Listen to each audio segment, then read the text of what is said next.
আমার দুষ্টু আর মিষ্টি বন্ধুরা, কেমন আছো সবাই? আশা করি তোমরা সবাই ভালো আছো। আমি তোমাদের নীলু আপুর কাছে একটি নতুন গল্প নিয়ে এসেছি। আজকের গল্প তোমাদের দাঁড়িয়ে দেবে, তাই গল্প শোনার আগে হেডফোন ব্যবহার করতে ভুলো না। অনেক সময় ঘটনা আমাদের নিয়ন্ত্রণে থাকে না, অর্থাৎ আমরা যা করতে চাই তা করা হয় না, আর যা করতে চাই না তা নিজে থেকেই ঘটে যায়।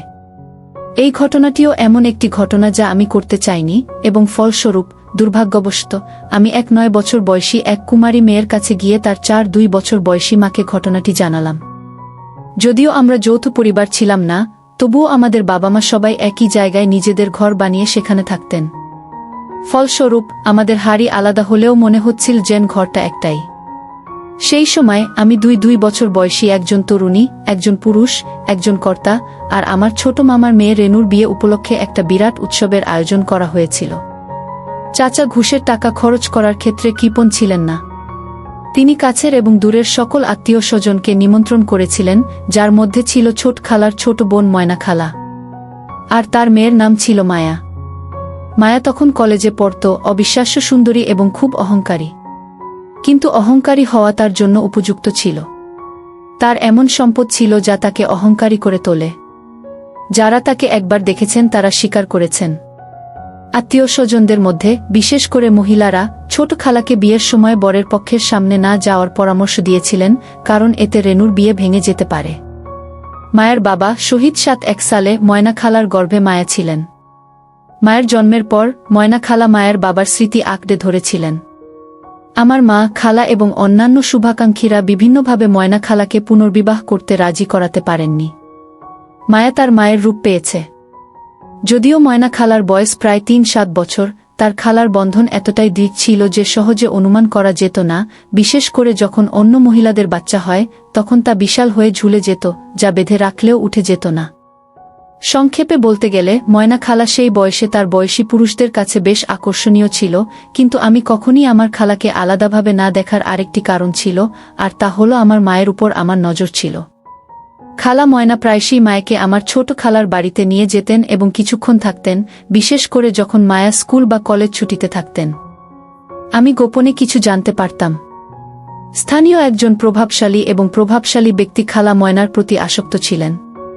তিনি প্রায়শই খালা ময়নার কাছে বিভিন্ন উপহার নিয়ে আসতেন এবং খালা ময়নাকে প্রলুব্ধ করার চেষ্টা করতেন।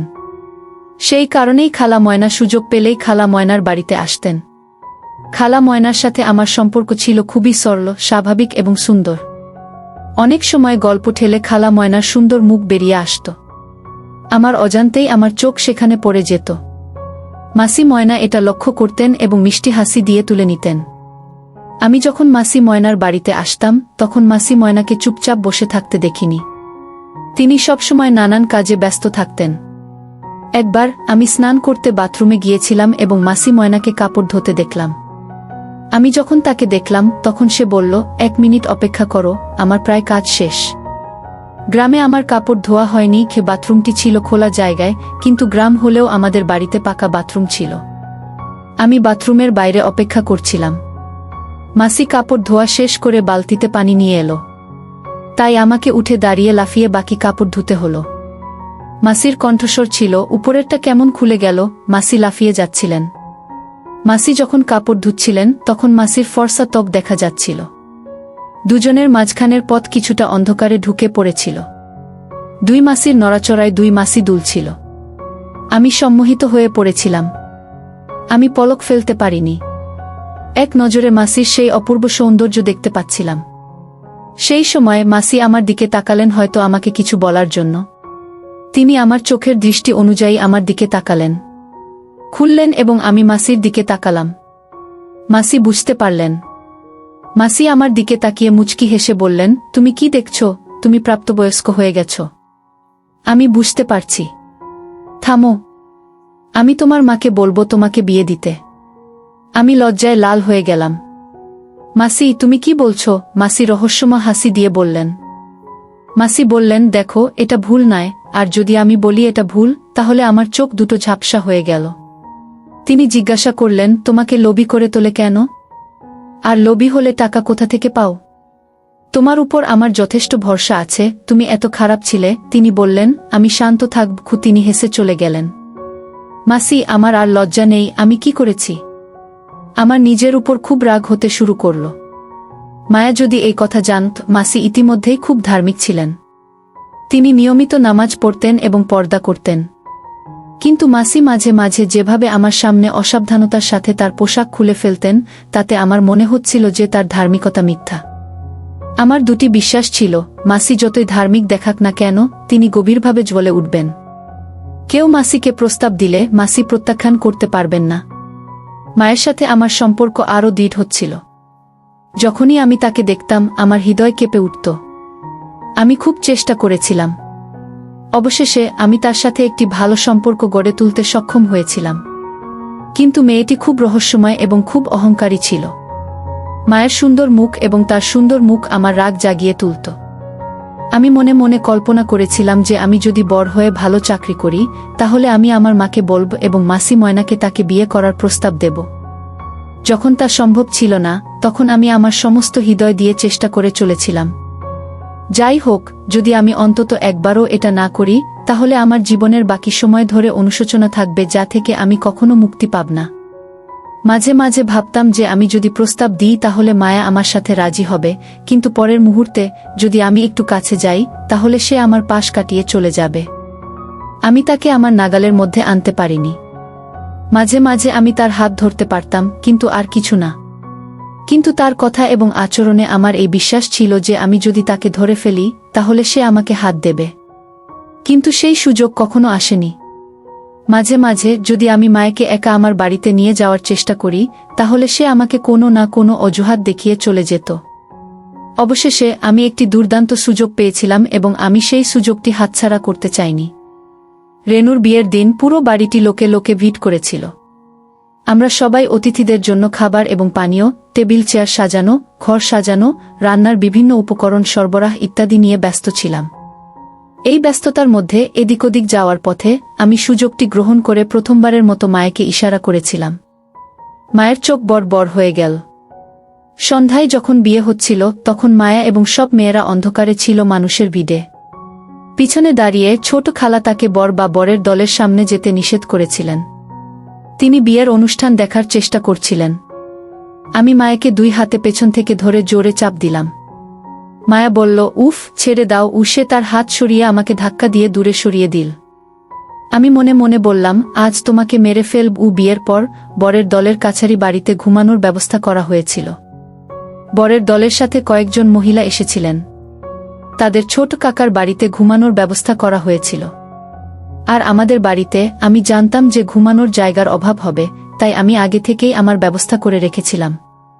আমি আমার ছোট খালাকে বলেছিলাম যে যদি ঘুমাতে সমস্যা হয়, তাহলে ময়না খালা আমার বাড়িতে ঘুমাতে পারেন। সব ব্যবস্থা শেষ, খাবার দাবার শেষ। তারপর প্রশ্ন উঠল, কে কোথায় ঘুমাবে? আমি বাড়ির বাইরে দাঁড়িয়ে সব শুনছিলাম। ময়না খালা তাকে বললেন, বুবু, আমাদের জায়গা কেড়ে নেওয়া হয়েছে।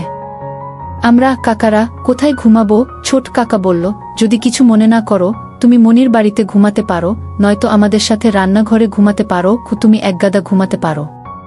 মায়া আমার ঘরে ঘুমাতে রাজি হল। কিন্তু মায়া প্রতিবাদ করে বসল। সে নিচু স্বরে মায়াকে বলল, তুমি কি পাগল মা? আমরা একই ঘরে একটা ছোট ছেলের সাথে ঘুমাবো কি? মায়া মায়াকে একইভাবে বলল, এটা তো মাত্র একটা রাত মা। তাছাড়া মনি আমাদের ছেলে, আমরা কি তাকে চিনি না? তুমি ছোটবেলা থেকেই তাকে দেখছ। মায়া, কিন্তু সে আমার ঘরে ঘুমাতে অনিচ্ছুক ছিল। মায়া ময়না তাকে ধমক দিয়ে বলল, পাগল হও না মায়া।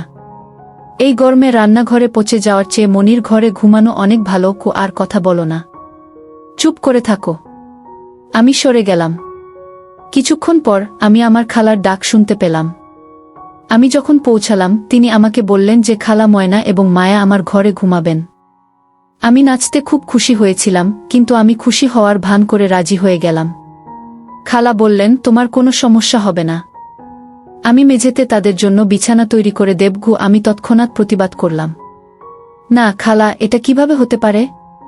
খালা, একজন বৃদ্ধ লোক মেঝেতে ঘুমায় এবং আমি বিছানায় ঘুমাতে চাই না। আমি সুযোগটি গ্রহণ করে মায়ের হাত ধরে বললাম, যদি শুধু মায়া হয় তাহলে কোনো ব্যাপার না। মেঝেতে কেন? সে মাটিতে ঘুমিয়ে থাকলেও আমি পরোয়া করতাম না। কিন্তু খালা মেঝেতে কিভাবে থাকতে পারে? কিন্তু খালা ময়না তা উড়িয়ে দিয়ে বললেন, কোনো দরকার নেই বাবা, তোমার এক বিছানা আমাদের দুজনের জন্য খুব বেশি ভিড় করবে গু। তুমি কি মনে করো না যে আমরা মেঝেতে ঘুমাবো? তোমার কি হয়েছে? আমি নিজের ইচ্ছায় মেঝে পরিষ্কার করছি। বিয়ের দিন সব মেয়েরা লাল শাড়ি পরেছিল। জেমায়া এবং মাসি ময়না পাশাপাশি দাঁড়িয়ে থাকা অবস্থায় মাসি ময়নাকে এত সুন্দর দেখাচ্ছিল। মনে হচ্ছিল দুই বোন। মাসি ময়নাকে দেখে তারা ভাবেনি যে সে এত বৃদ্ধ। দুপুরের পর যখন সবাই প্রস্তুত হলো, তখন মাসি ময়নাকে সবার থেকে আলাদা দেখাচ্ছিল। আমি মাসিকে এটা বলার লোভ সামলাতে পারিনি। মাসিকে একা পেয়ে আমি বললাম, মাসি, তোমার কি মনে হয়? মাসি সাউথ হেসে বললেন, এই বয়সে আর কিছু করো না। আমি হেসে বললাম, আমি তোমাকে সত্যি বলছি মাইরি, তোমার দিকে তাকিয়ে আমার মনে হয় না যে তোমার এত বড় মেয়ে আছে। সাবধান থেকো। কেউ হয়তো ভাববে তুমি অবিবাহিত এবং বিয়ের প্রস্তাব দেবে। তোমার অনেক সৌন্দর্য আছে। ঈশ্বর জানেন তুমি আজকার হৃদয়ে আগুন লাগাতে যাচ্ছ। ও আমি জানতাম মাসি আমার কথায় খুব খুশি। তবুও সে আমার কাছে এসে বলল, দেবরা, আর কিছু করো না কি? তুমি মাসির দিকে খারাপ চোখে তাকাচ্ছ। তোমার লজ্জা করছে না?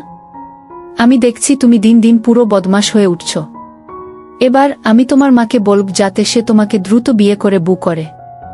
না হলে আমি কে জানে এখানে তোমার ভাগ্যে কি অপেক্ষা করছে তা ধ্বংস করে দেব। দাঁড়িয়ে লুকিয়ে থাকলে চলবে না। তোমার মাসি আমার কাছ থেকে পালিয়ে গেল যেমনটা সে আগে করেছিল। সে আমার ঘরের দেয়াল মেঝেতে ঠেলে গদি হিসেবে ব্যবহার করে একটি বড় বিছানা তৈরি করেছিল। আমরা যখন ঘুমাতে গেলাম তখন প্রায় মধ্যরাত। মাসি দেয়াল ঠেলে দিল এবং মায়া বাইরে তাকাল।